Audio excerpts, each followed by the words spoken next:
Thanks very much for attending this webinar on the green jobs that you didn't know existed. I'm your host, Rosie Allen. I work for Green Alliance. We're a think tank dedicated to achieving ambitious leadership on climate and nature in the UK. Or to put it more plainly, when I'm describing my job to an uncle or something at a wedding, I usually say it's doing research and writing to ask politicians to make greener decisions. I'm joined by Alfie Prothero from Hope for the Future, Chinaki Ranjan, my colleague from Green Alliance, and Zoe Amerson from Uplift, but I'll give you a bit more detail and intro to our panelists as we go. But firstly, for a bit of general introduction, we've been seeing the impacts of the climate and nature crises being felt increasingly in the UK, for example, the huge storm over the weekend, and more significantly overseas, with the impacts felt disproportionately in the global south. What we need to see is passionate people coming into the sector to help us work towards a greener future.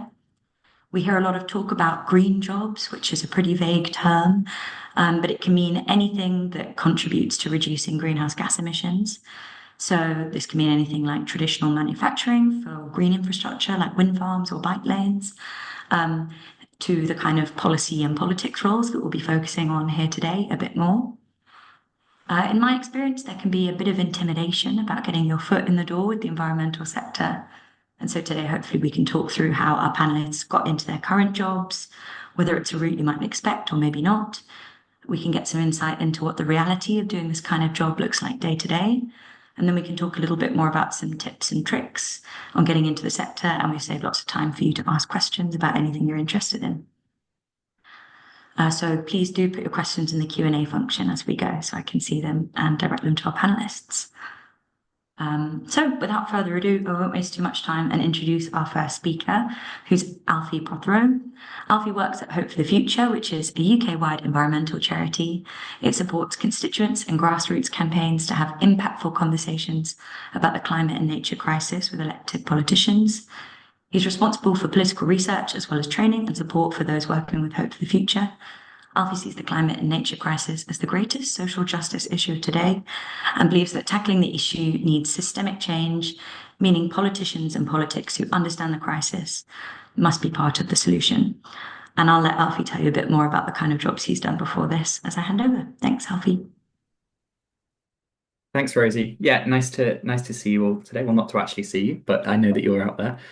So I'm Alfie. I work for Hope for the Future, which Rosie's introduced. We're the only charity in the UK that specifically work to support individuals and local grassroots campaigns and national campaigns to do the political engagement part of tackling the climate and nature crisis, which I think is really important.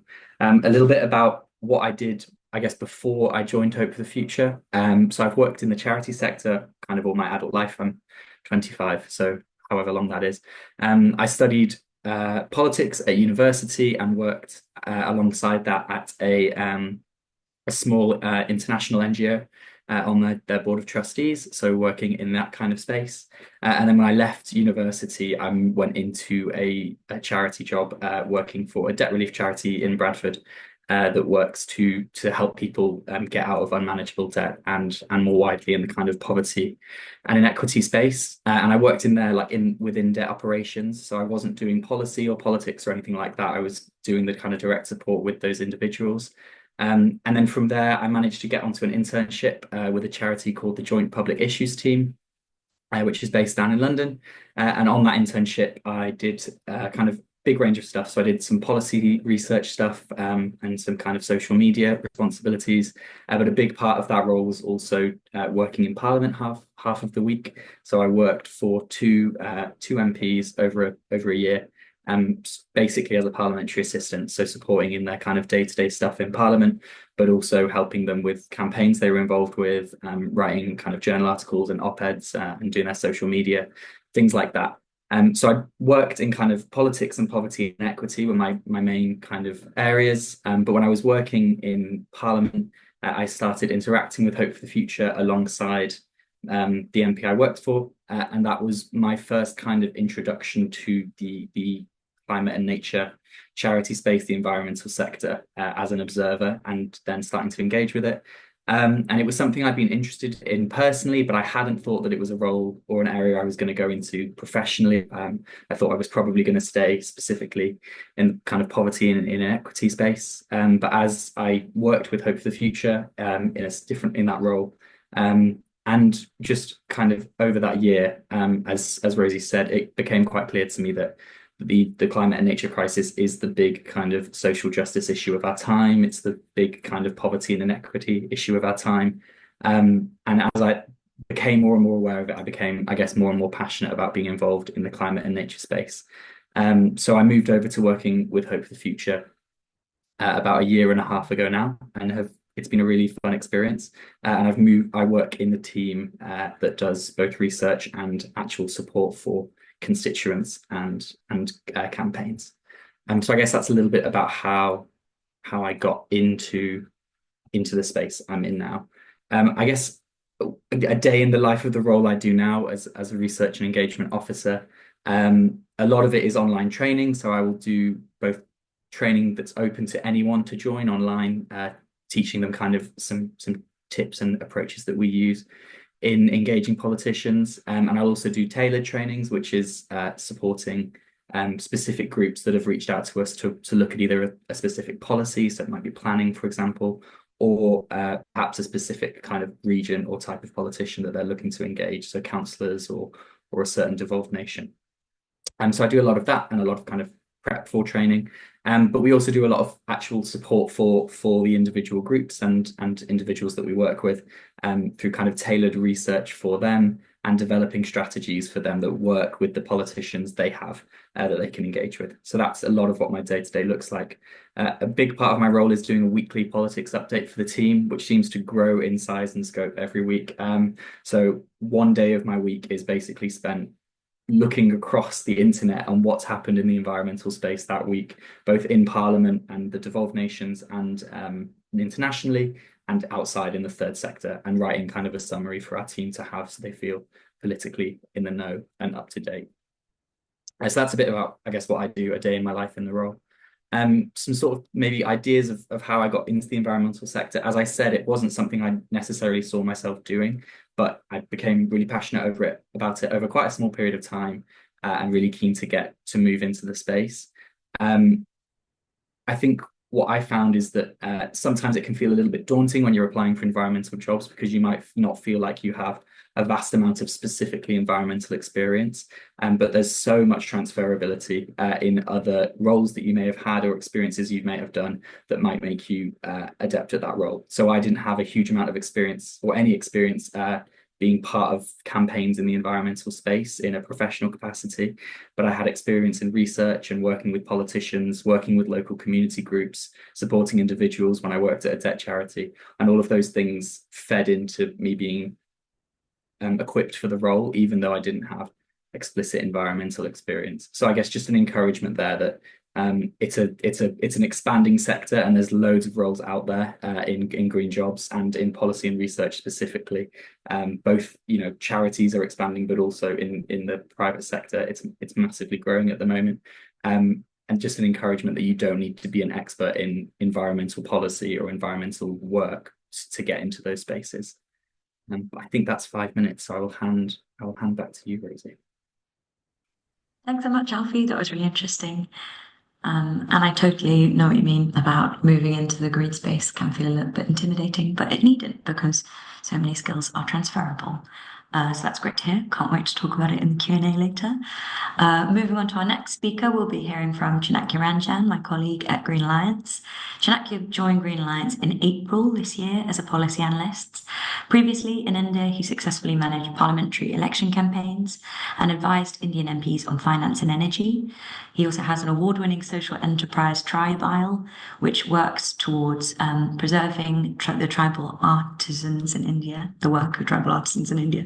He's currently on the board of NEDA, a non-profit. His undergrad was in economics from Delhi University, and he has a master's in public policy from LSE. And he also is a recognised painter. How exciting. Over to you, Chanakya. Well, thank you, Rosie. With that introduction, I don't think I have very much left to say, but I've made a presentation that I'll share with you. That's okay. So this is about how I became green. So how I became Green Chanakya, because this is my first job in the environment sector. And briefly, what we're going to be talking about is a little bit about me, about what I did in my life, about the Green Alliance life, and what you can do to also get a green job, so become green.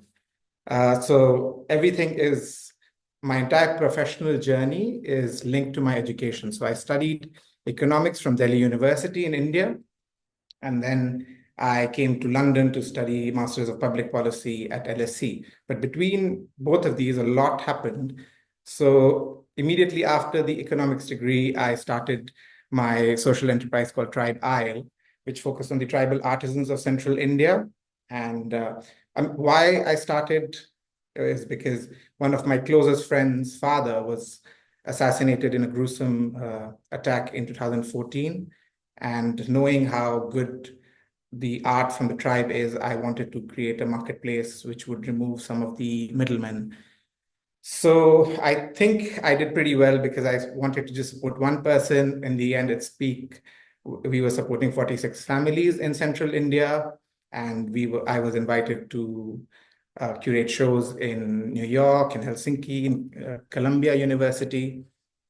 And so these artisans made paintings, sculptures, and took care of the silkworms that produce the silk with which the artisans would make silk saris, which brought me to fashion. So, I supported the designers with silk sourcing, and somehow I accidentally started also working in the publishing sector. So I was featured in Vogue and in GQ, sometimes in MTV, but the people in fashion were so creative. It pushed me to also do something that I wanted to paint. So I'm a self-taught artist, and I had 3 exhibitions in London in the last year before I joined Green Alliance, and one big exhibition in Delhi. But these were all very passionate projects. But how did I get into policy? So in the Indian Parliament, I started working for an MP as Alfie did. Alfie and I both have worked for 2 MPs, and I started working for an MP from MP, which is a Madhya Pradesh, as a legislative assistant. And all these images are from the tribe that makes these paintings. And after in the 2019 election, he lost, but then I started working for another MP in the opposition who introduced me to the chairman of the finance committee, and I had been advising the parliamentary committee on finance and on energy matters. And to advise the MPs, they need to be elected. And I campaigned in the election in 2019 in Bihar. We won by a massive margin of 250,000 votes. In 2024, a margin of 100,000 votes. And to put that in context, the previous elections in that constituency were won by 4,000 to 10,000 votes. And what do I do at Green Alliance? I'm a policy analyst here, and I'm working on carbon capture and storage and zero emission aviation. They both are very contentious topic, but this makes my work exciting. So it requires a lot of reading, a lot of data analysis. Whenever I see data about these future technologies, I get very excited. And then emails with other partner organizations who have also been working on these things and attending roundtable meetings, going for site visits. And also there's side projects that we do. So I'm part of the EDI committee. So we are more widely involved with the organization at Green Alliance. There's a lot of emails that we have to deal with. And I also do some peer review for the other teams. But along with that work, there's a lot of fun that happens at Green Alliance. We do a lot of team building activities when we go outdoors. We are creative here, which really thrills me. And Rosie here runs the book club, which is very, very good. And what should you do to become green is, so LinkedIn is a very good thing that you should put your thoughts out there in LinkedIn so that people understand what you think about, how you analyze a topic. You should go to networking events. where you can meet other people in the sector. This builds a bit of trust. You should tailor make your CV for each job, because the job they're going through a lot of CVs, and if you make it clear to them that these are your skills that you will be using in your job, I think it makes it easy for them. Do not give up, because the job sector is it's not the best right now, but I think if you don't give up, there is something for everybody. And there are some resources that you can use to go to the job sites. And I think I have run out of time, but there are some pictures from my previous lives. So this is the election campaigning in 2019 and 2024 in Bihar, in India. These were my art exhibitions, and I'm standing with the current Environment Minister of India and his wife. These were from Time and Fashion. This was published in Vogue. This was published in Hype Piece for Prague Fashion Week. And the best part is the Green Alliance, where I constantly wear the same jumper to go to events. And the up there is a parliamentary event that we went for, the Airbus visit and the Farnborough visit. And I think I'm done with my time. Thank you, Rosie. Thanks very much, Aneka. That's really interesting. And I hope that it just shows that it's not always the expected route that you take to get into the environmental sector, rather than that anyone takes away that you have to have founded NGOs in order to break in. More that even if you're a big nerd about data, but you're working in a creative space, there's always other transferable skills that you can take across. Speaking of being a big nerd about data, I'll introduce my next speaker, Zoe.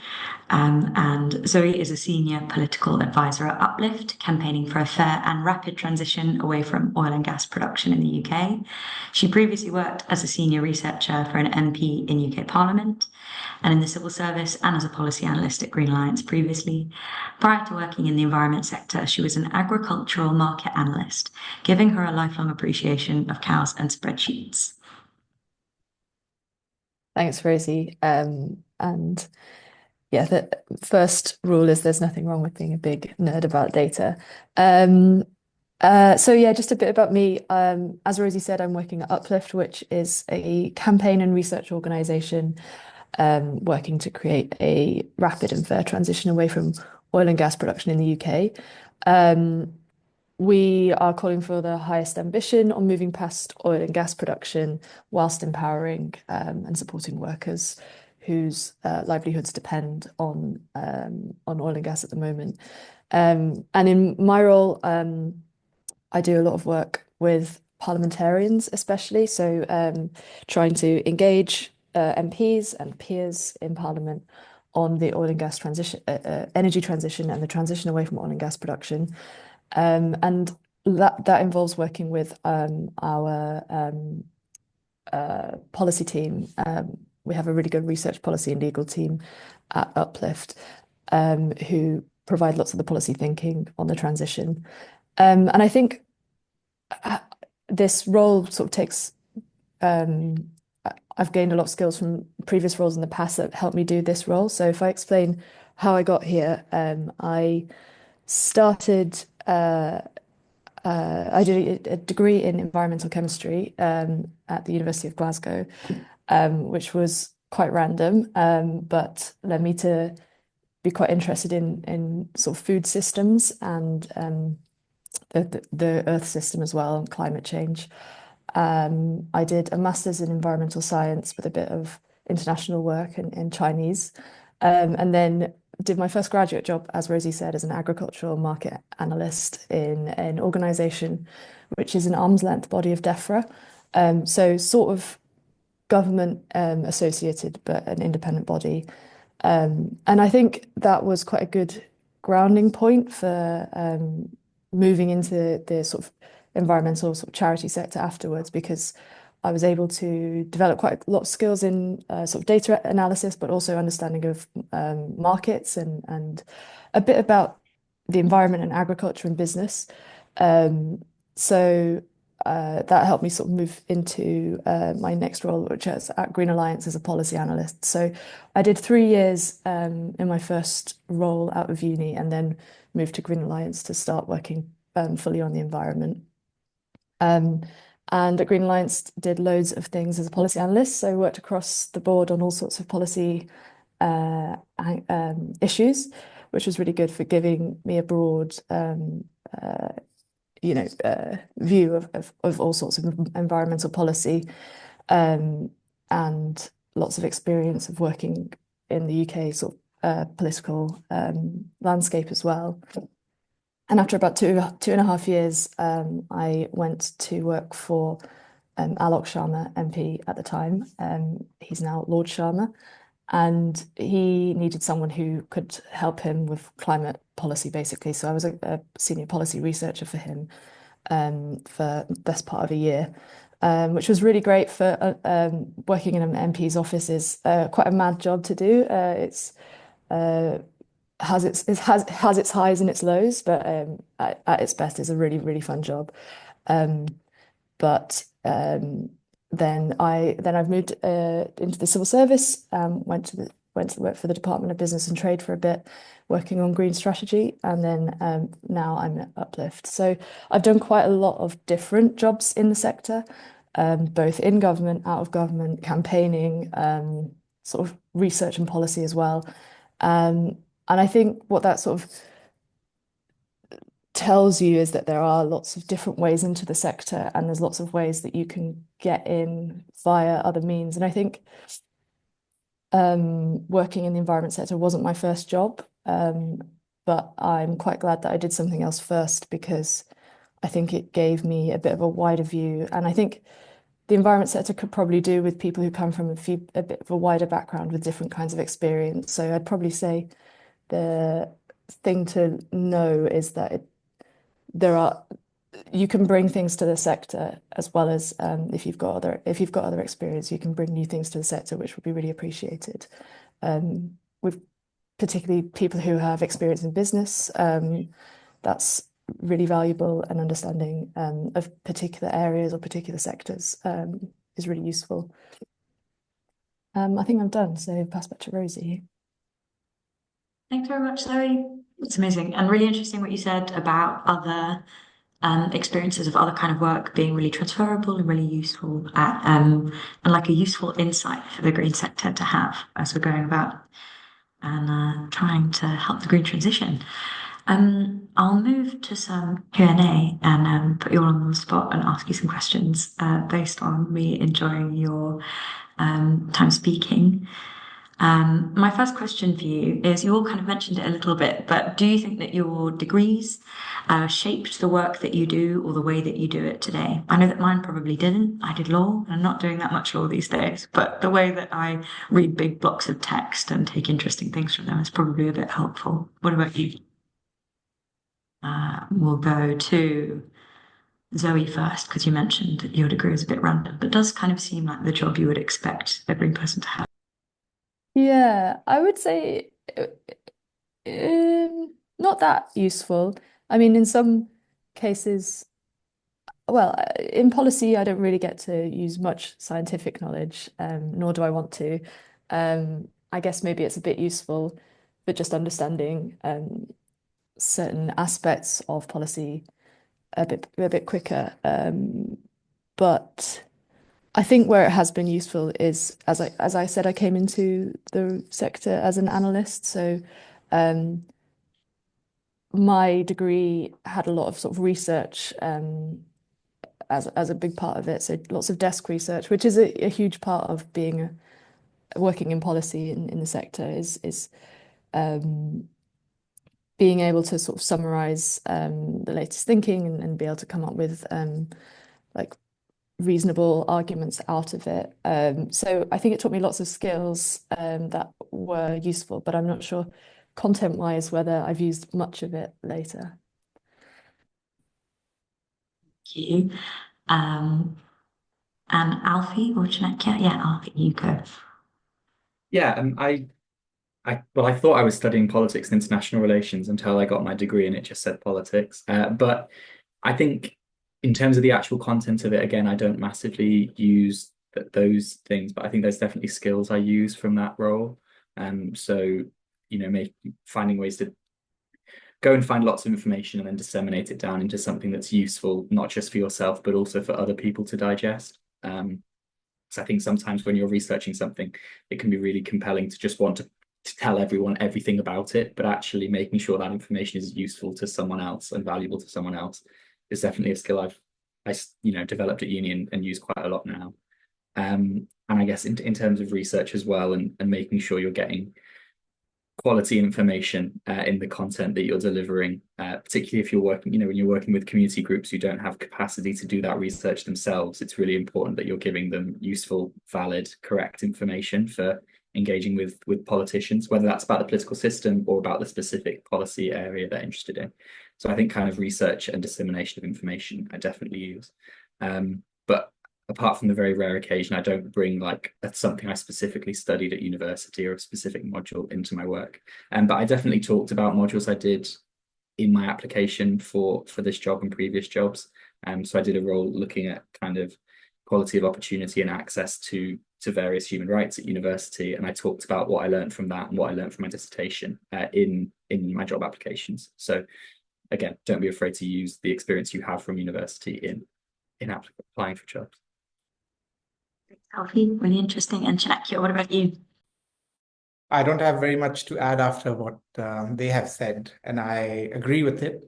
I think both my degrees, I learned how to look at a problem and solve it. It doesn't really have to be from the environment sector, but just the process of looking at a problem is very interesting, and I think that was very helpful. Thank you. Absolutely agree.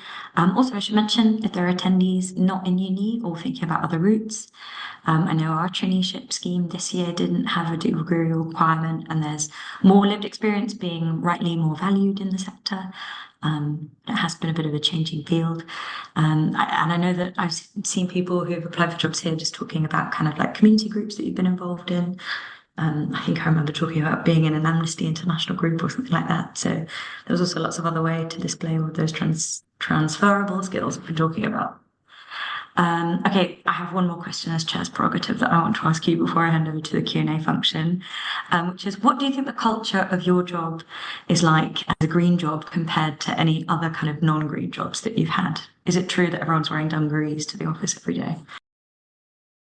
Who wants to go first? Check, yeah. Yeah. So, the culture that I've seen at Green Alliance has been pretty good. I don't know if Zoe remembers it, but I spoke to Zoe before joining Green Alliance, and she said that the culture is so good she's still friends with some people here.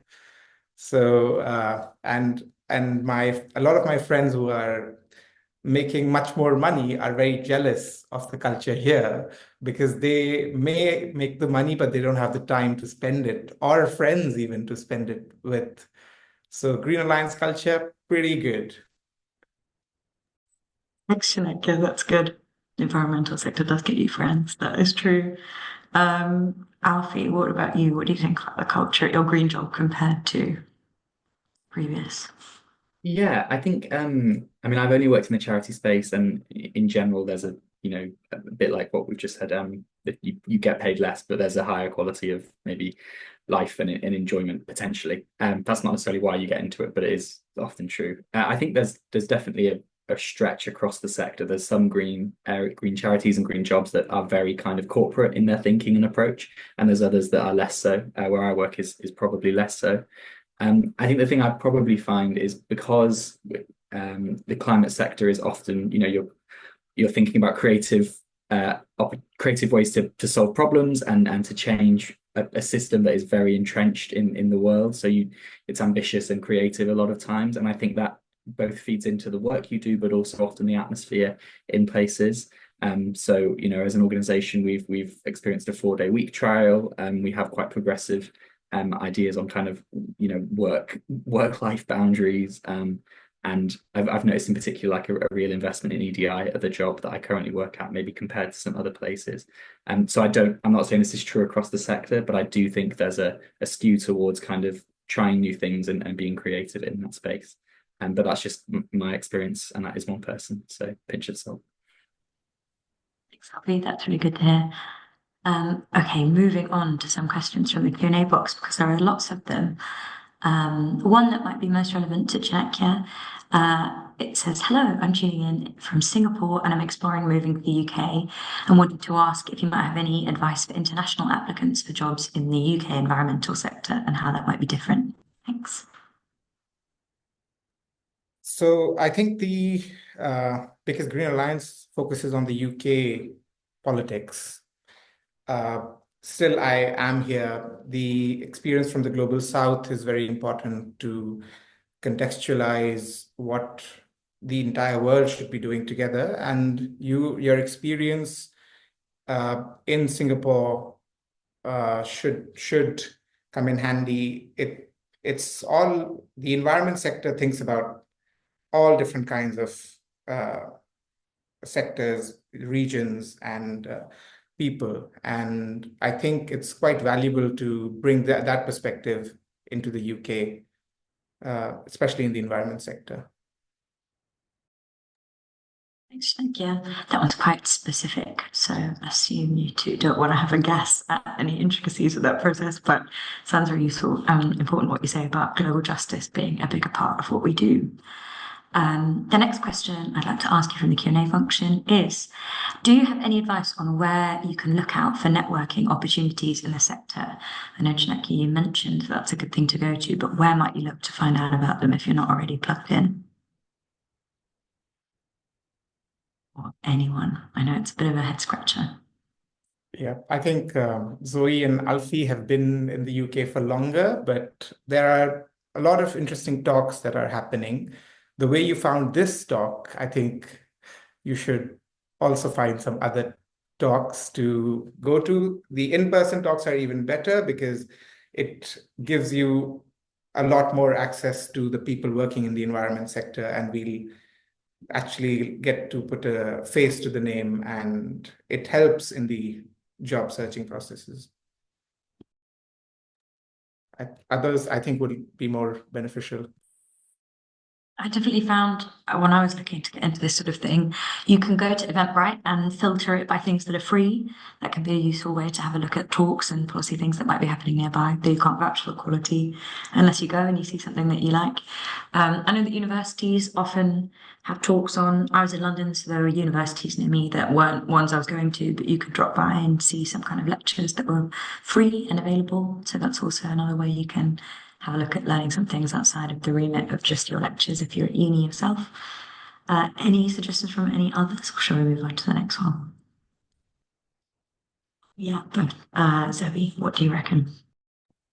I would say, yeah, I agree that the universities is a really good shout. I used to go to a few random lectures as well. Unfortunately, the sector is quite skewed to London, so it's often easier to find places to go to if you're already in London. But I don't think that they're all in London, all of these events, so that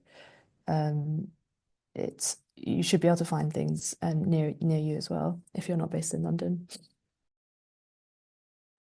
Thanks. Alfie, any tips and tricks on networking events or learning events? I was just Zoe's kind of touched on this, but yeah, a lot of it is based in London. Our charity is based up in Sheffield, and there's a lot of train travel down to events in London.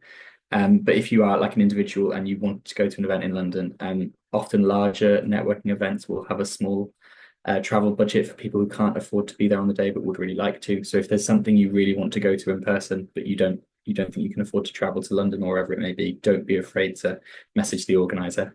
They may say no, but in my experience, there's been opportunities where there's been a small pot of funding available for people who would qualify for that. I think the best thing you can do is just Google stuff though. Like there's so many events happening in the climate space, like kind of a ridiculous number from like very small to massive. And if you're really interested in like a super specific area, I'm sure if you Google it, there will be an event happening in that area, either at a local, regional, or national level coming up soon. It's sometimes kind of amazing how many climate events are going on at the same time, sometimes by the same organizations, which is even more impressive. It's really helpful, and actually is a good segue to another question I spotted in the Q&A, which is, what about other hubs in the UK outside of London that are becoming green job hubs? I mean, we can answer this really for, I suppose, our experience in like policy and politics, and it can be a bit London-centric, but it's great to hear Hope for the Future are based in Sheffield. I know Energy Saving Trust, I think, is based in Newcastle. There are hotspots in other cities. Anybody else? I know that Alfie, you said you came from charity sector based in Bradford, was it? If I remembered rightly. And Zoe, obviously Glasgow experience, but that was more uni. Anybody else got any hotspots in the UK? Alfie? Yeah, I will plug Sheffield. There's a lot of great climate stuff happening in Sheffield, great city. And Yorkshire in general actually is doing a lot of climate stuff at the moment if you're based here. This isn't maybe an area that's like, it's not a specific region, but just to flag that a lot of councils are spending more money on their climate work, whether it's developing their local plans or specifically hiring climate-based advisors, policy advisors, council officers that are focusing in specific climate spaces. So that is an opportunity that is specific to regions that can be really exciting and making a real impact on people's kind of day-to-day lives, if that's something that you're interested working directly kind of in local politics. I imagine the northeast of Scotland will also slightly grow in significance as a environmental area with the launch of GB Energy and all the stuff that comes around that sector to support that. So that might be something that starts to pop up a bit more. Thanks, that's super interesting. And Derby will be Great British Rail headquartered there. So greenest form of transport, interesting, unexpected green jobs you might think of, but that's my transport policy bias getting involved.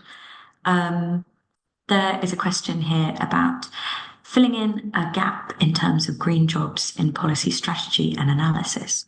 You all seem to operate at a UK national level. Do you think there will be similar equivalent opportunities in the devolved nations? I know that you talked a little bit, Alfie, about maybe local opportunities. I know I've heard of people working for City of London, going from kind of green sector and doing kind of local applications and regional applications of things there. Green Alliance has had limited interaction, but specialised with the Senedd in Wales, and so I think there are opportunities there to think about kind of national green strategy in devolved nations, but I don't have direct experience of it. But I do think, like we were talking about, that it seems like devolution is big on the agenda of this government, and so I'm sure will be something that we'll see growing roles develop for. I'm sure. Anyone else have anything to add on that? Zoe? Yeah, I also don't have direct experience, but Uplift has a few people based in Scotland, one specifically working on Scottish politics, and she's engaging with the at Holyrood.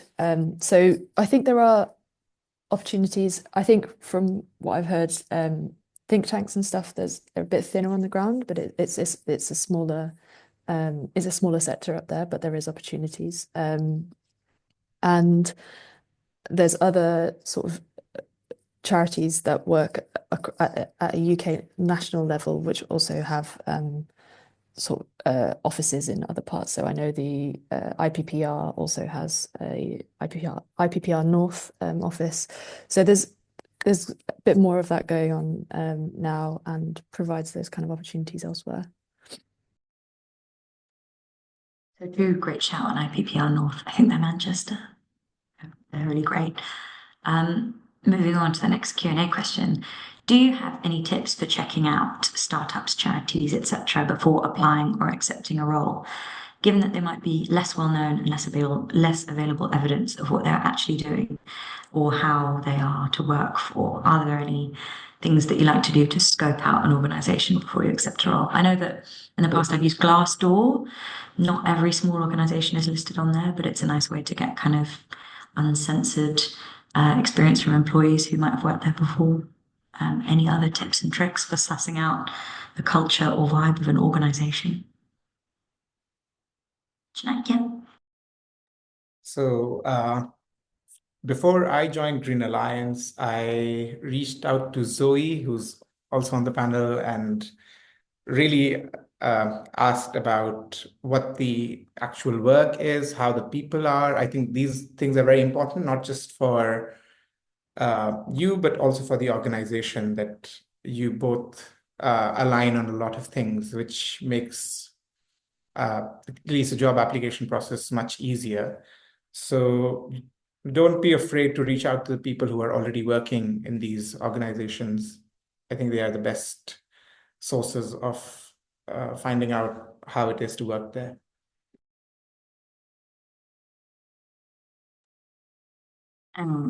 Alfie or Zoe, anything to say on how to suss out an organization before we go? Zoe? Yeah, I'd agree. I think you can probably find someone on LinkedIn and give them a message. You know, be aware that they're probably busy. Don't ask for too much time. Be flexible. But the worst they can do is say no. So it's worth a try. Alfie, anything further to add or already been covered? Yeah, I think it's been covered really. Lush. Moving on to the next Q&A from the box. This question is from William. It says, any advice for those of us who are old and past it, I'm quoting, don't agree, wanting to move into the sector, especially if you never went to university? Will you only get anywhere if you have a degree or preferably a master's? E.g., most environmental charities I'm interested in seem to be full of very highly qualified people, even in relatively junior jobs. Thanks. Anyone want to take this one? I would say I started in the civil service. Like Zoe has a bit of experience there, and I worked with lots of really fantastic colleagues who joined from an apprenticeship scheme and worked in policy, in different areas of policy in the health department and then in Ofgem, and who all had more extensive policy relevant knowledge than me, often because they'd worked in the space for longer through their apprenticeship schemes. But I know that that's not the case in every organisation. I mentioned our traineeship scheme, but that is more of a junior role. I know that, yeah, I hope lived experience is becoming more valuable in our sector, but it can be a bit of a mixed bag. Any other insight on that? Alfie. I didn't have a master's, so just specifically on that one, I don't think a master's is an essential thing. I think there has been a problem in the sector of maybe over prioritizing academic experience versus lived experience. But as Rosie said, it does feel like there's a in the charity space in general, but in the environmental space as well, like hopefully a move away from that at the moment, or at least a start of a move away from that. I've had colleagues who didn't go to university but had a much higher wealth of experience, either through lived experience or job experience in that specific sector. So there is absolutely value to be added there by yourself. A lot of kind of job application websites, you can filter by whether or not a role degree is a requirement. So I know on LinkedIn you can do that if you're on there, or on Indeed, and I think you can on charity jobs as well. I don't think you can on Work for MP though. So that might be a useful thing to start. But also, like, I don't think there's any harm once an application is live in getting in touch with the recruitment person at that charity and just asking for a bit more clarity on why they've maybe put a degree down as essential, and how you could prove that you have that experience, or that experience through other means. When we do job applications, we usually say degree or other relevant experience. And I think a lot more, hopefully, other places are moving towards that too. So don't be afraid to ask for clarity from the recruiting officer, or whoever who that may be. Thanks, Alfie. That's really insightful. And Zoe? Yeah, I'd agree. I definitely don't think a master's is necessary. Some places might require a degree, but it's always worth an ask, as Alfie said. I think especially if you've got work experience, I think a degree might just be a proxy for some kind of knowledge or experience. But if you've built that up somewhere else, I think places could and should be quite open to that.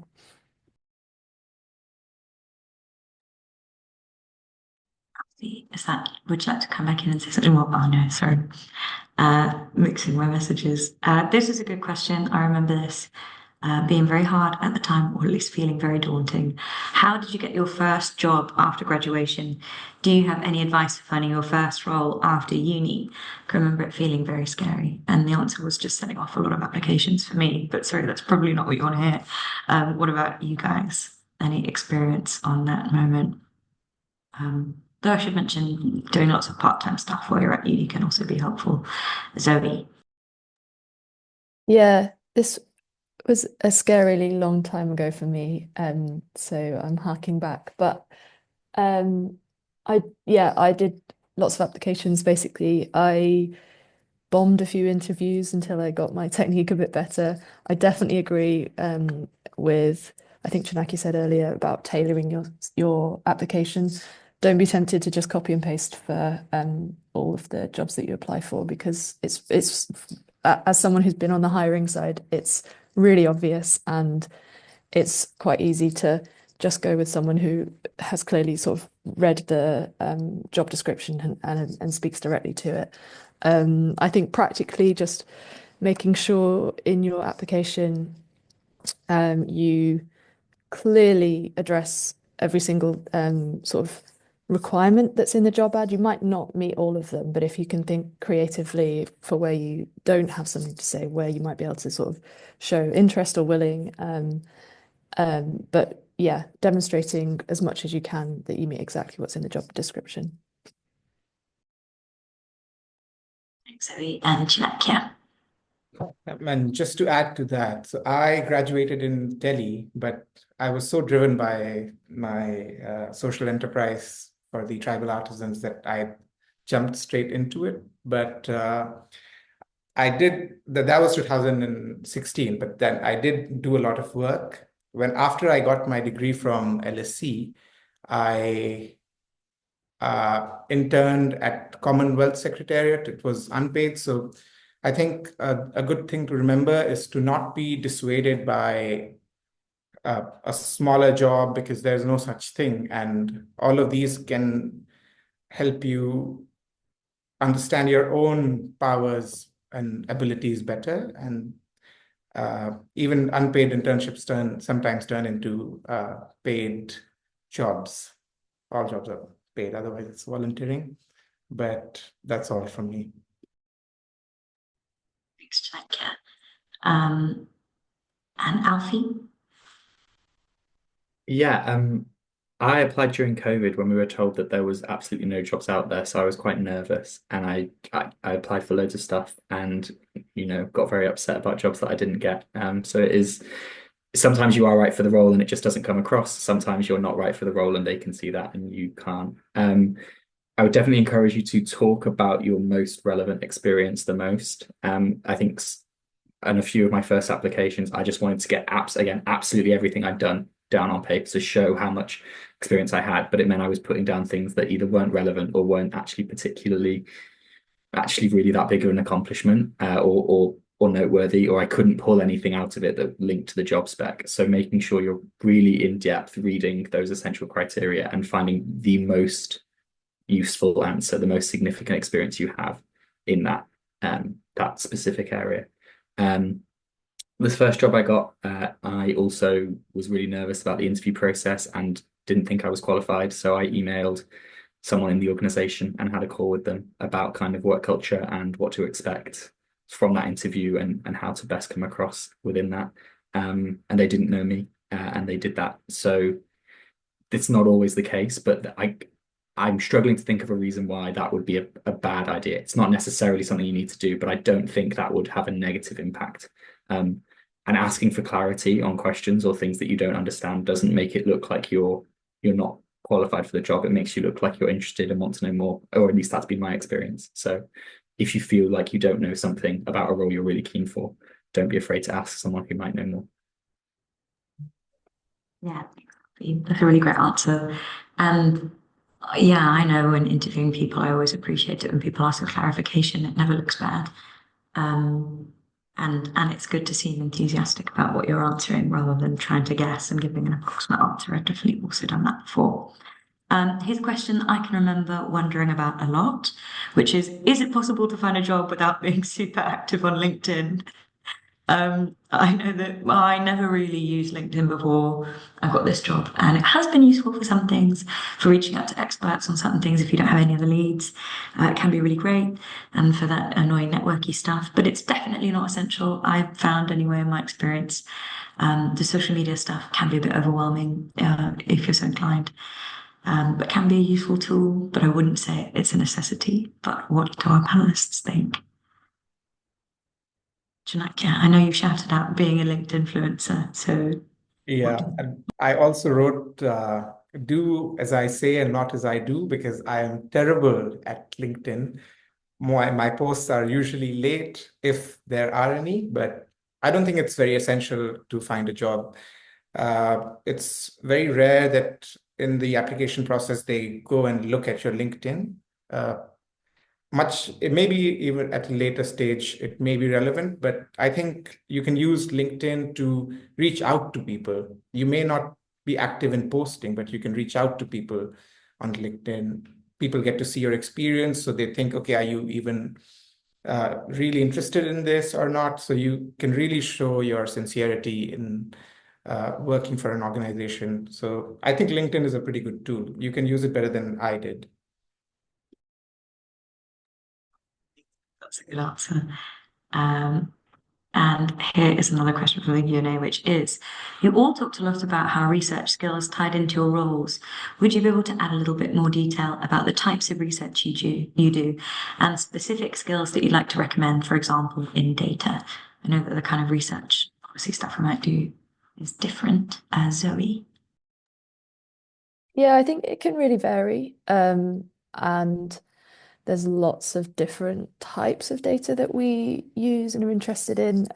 So maybe one thing I did in my sort of graduate job in agricultural market analysis was looking at consumer attitude data, which has actually tided me over quite well because we're really interested in sort of policy making world in what the public thinks and being able to sort of interrogate polling data to design questionnaires and to understand how you sort of find out about people's attitudes, whether that's through like quantitative data through surveys or if it's through focus groups. All that kind of skills is really, really useful. Or there's just more straightforward data analysis, so knowing your way around a spreadsheet. That's about as far as I got, but then there's people who have better skills and can use coding and more advanced data analysis. And I think that there's definitely a need for more of that in the sector. So there's lots of different sort of ways that we use and draw upon data and lots of different kind of skills you can bring. I think the important part about doing all that is that one really important part of this role is being able to translate that into actionable insights, basically, so that the right people can understand what you've done and why and what you're trying to tell them. Being able to translate your data into something that people understand is probably the last but most important step found along the way. Thanks, Zoe. That's great. I had a friend who was practicing for a job interview, and I feel like the thing I always say when I see people doing things like that is talk about yourself more and releasing your own praises, because it's really tempting to just say, oh, I was involved in a thing that ended up happening and something like that went on. But it's good to really take ownership of the things that you're involved in. I'd say if you're presenting or talking about your skills or a project you're part of. Alfie or Janakya, anything on the specific kind of research skills that you gained or has been different in different roles that you've done? Alfie?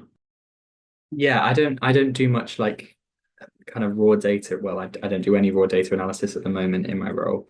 It's mainly kind of looking at what's happening and, as Zoe said, finding a way to convey that information usefully to the team, but also to external people. A lot of the research I do is reading through parliamentary debates and parliamentary events. So Hansard, which is a document that collates literally everything that's said in a formal capacity in Parliament, sometimes not perfectly, but usually pretty well, kind of remarkably so. I will spend a lot of my week reading through that and pulling out useful bits of information. And the thing that I think is kind of where I add more value is spotting patterns between those things. So you might have looked at 20 debates that have happened in the past 2 weeks and noticed that there's a thread where different, for example, most recently, a lot of MPs in Labour have kind of cropped up about how great nuclear is. And when you can spot that thread and see that coming through different things, and then all of a sudden there's an announcement about how important nuclear is going to be for Labour's energy goals, for example. So that's a big part of my research, is spotting kind of similarities across things. But also I take advantage of a lot of the research that people do at Green Alliance, Project Boost, TCC. There's so many newsletters out there that are doing the work that I do better, and maybe not in the specific area I need to. So taking advantage of other people's research, I don't think there's any shame in that. And then spending your time on making sure that it's relevant to your audience is a big part of what I do. Thanks, Alfie. And Chanakya, what about research you do? Yeah, I mean, just to add to what Alfie said, I think you should, if there's other research out there, you should definitely use it. You should cite them.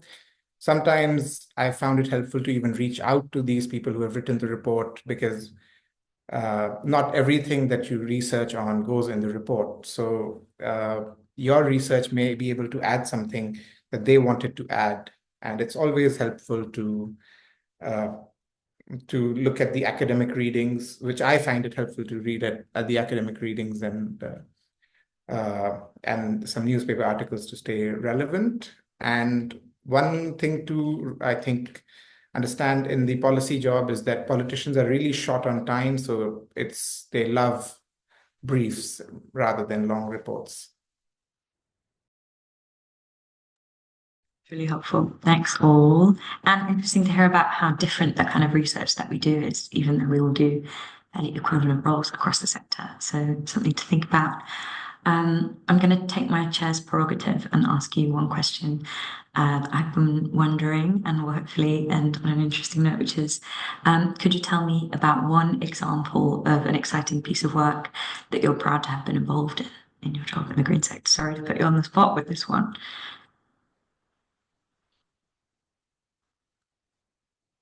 Alfie, take it away. Yeah, we did some work with the 0 Hour campaign early this year. 0 Hour is a campaign around what is now called the Climate and Nature Bill, which is a kind of piece of very progressive environmental legislation that is currently being debated on the 24th of January.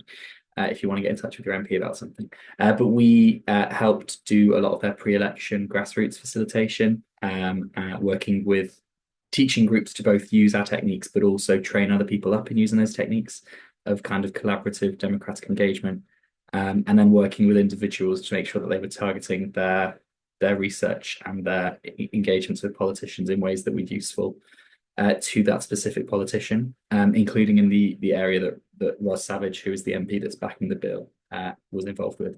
And that was a really nice project where we got to work like at a national level, a grassroots level, an individual level, doing bits of research and training and facilitation, and also just encouraging the kind of grassroots community, which is for me a really exciting bit of working in the climate space, is how engaged and passionate that those people who are doing it in their spare time, as opposed to us people who get paid to do it, and how excited they are by it. So that was a really fun project for me. It's a great answer. That sounds very exciting. Chanakya, I'm going to put you on the spot next, as you're next on my screen. Yeah, I remember back in India when I was working for an MP, we came up with an aquaculture, so digging up ponds for the people from marginalized communities that would give them a livelihood. So they would have fish in the pond, which they'd sell in the market, but that also improved the overall soil quality for the neighboring farmers. So I was pretty proud of that work. It was in a small district in India, so which is also a lot of people, but still a small district. Another great answer. And Zoe, what about you? Obviously, so many things to draw upon, but one thing I did was a project actually at Green Alliance, where I could one of the sort of skills in this job is thinking about what's coming over the horizon, and house building was sort of rising up the political agenda, with Labour putting it right at the heart of their sort of manifesto. This was a while ago now. But I wanted to investigate the case for building more houses in an environmentally friendly way, and Green Alliance were very generous in letting me do a project on that. So I worked with a colleague to look at the arguments for how and why you can build housing in the right places to make it good for the environment, which was really sort of personally really good, because I have interest in house building, but also the environment, and being able to marry up the two and provide an answer to it and fill in a gap that I'd identified was really great. And then met with now the housing minister to talk about it and things like that. So it was really really worthwhile. Wow. What an amazing bunch of people who've done exciting things in their green jobs. How lucky we are. And that brings me to a close. Sorry, we're 1 minute over. Thank you so much for joining us. Sorry if your question didn't get answered, but thank you for asking all of those questions. They're really useful. Thank you very much to the speakers. It was great to have you all. And thanks so much to people behind the scenes on helping put this webinar together. So Siri, Chris, Annie, and Emily. And see you all soon. Thanks very much.